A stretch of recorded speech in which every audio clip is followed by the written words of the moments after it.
if you want to find hidden apps on Samsung Galaxy A36 5G, you have several methods to do so. For example, if you go to Settings, scroll down in the settings and choose Apps.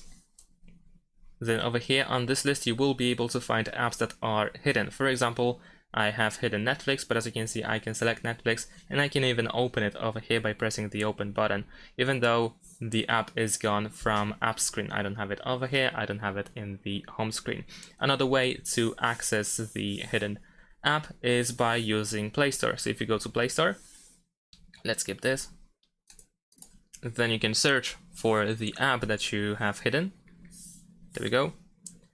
And well, as you can see,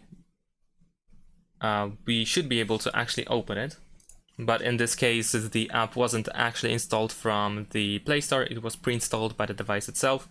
But if I had the app installed from the Play Store, I should be able to open it from here as well.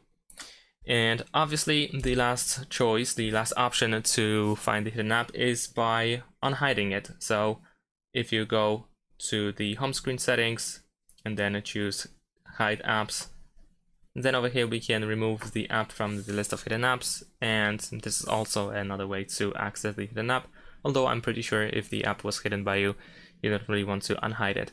So that's pretty much it. These are main ways that allow you to find and access hidden apps. Thanks for watching, leave a like and subscribe to my channel, and see you in my next videos. Bye!